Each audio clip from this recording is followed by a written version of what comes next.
The moment she stepped into the bar, every head turned.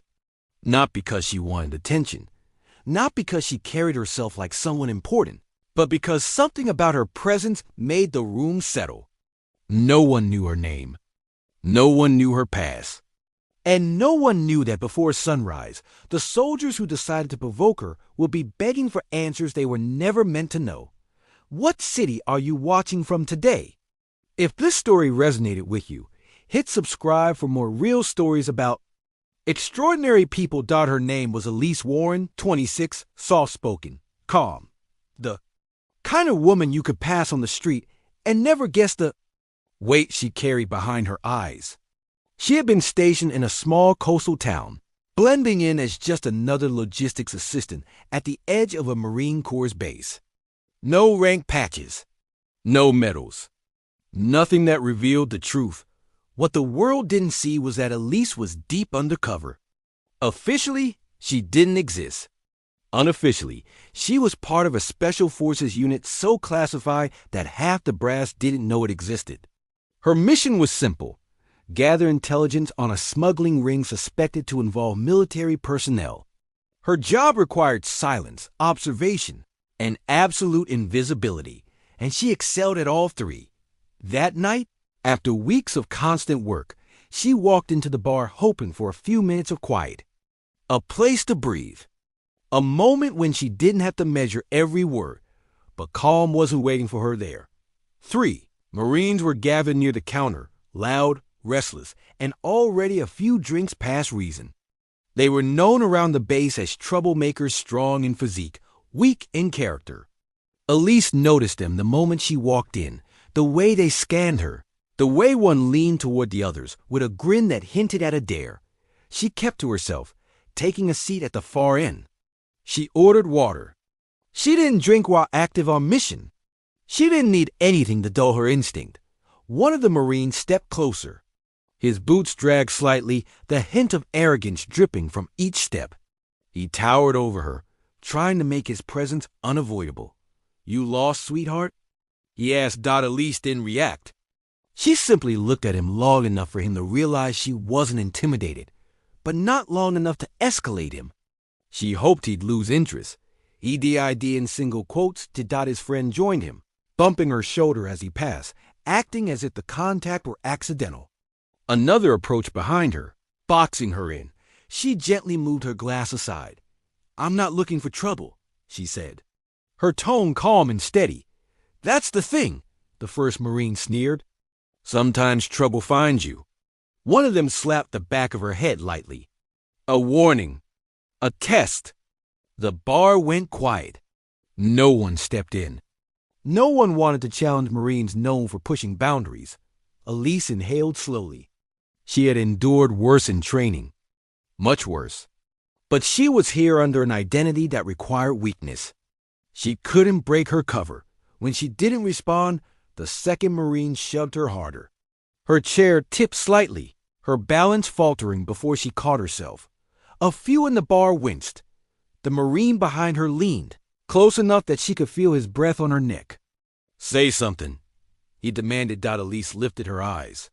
Not in fear, in warning. But they didn't recognize it. They didn't recognize her discipline, her restraint. The kind of restraint a person learns only after becoming dangerous. Then the first Marine pushed her again, this time with enough, forced to knock her from her seat. Her palms hit the floor. Her knees absorbed the shock. The bar erupted into laughter. Someone muttered, "Should have stayed home." Elise stood slowly, dusting off her hands. Her hair fell over her eyes as she lifted her head. She had tried to avoid breaking her cover, but they had crossed the line, and her patience had already been thinning. After weeks of tension, she didn't raise her voice. She didn't posture. She simply whispered, "Step back." The Marines laughed, stepping closer instead. The first reached for her arm. He never touched her. Elise moved with a speed none of them saw coming. In a breath, she pivoted, twisted his wrist, and sent him crashing onto a table. Wood splintered under the force. The bar froze. The second Marine lunged. Elise sidestepped, hooked his leg, and sent him falling flat on his back. The air rushed out of him in a painful gasp. The third tried to swing at her. She caught his elbow midair, turned his momentum against him, and pinned him face down with one knee pressed between his shoulder blades. His hand slapped the floor repeatedly. The first Marine groaned from the broken table. The second lay clutching his ribs. The third was pinned and unable to move. Only then did Elise speak. "There are rules," she said quietly.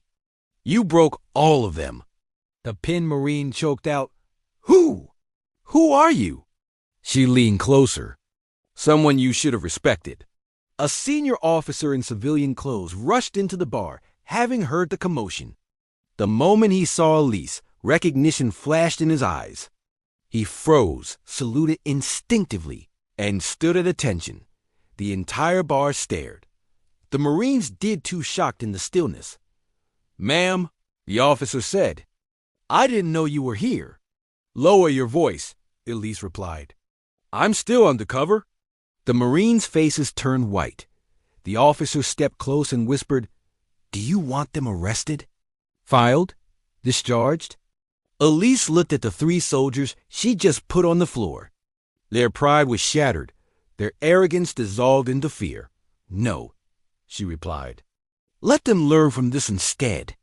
The Marines were escorted out, humbled and trembling. Word spread quickly across the base. They avoided her after that night, not because she threatened them, but because they had finally understood that the strongest people are often the quietest. The ones who don't brag.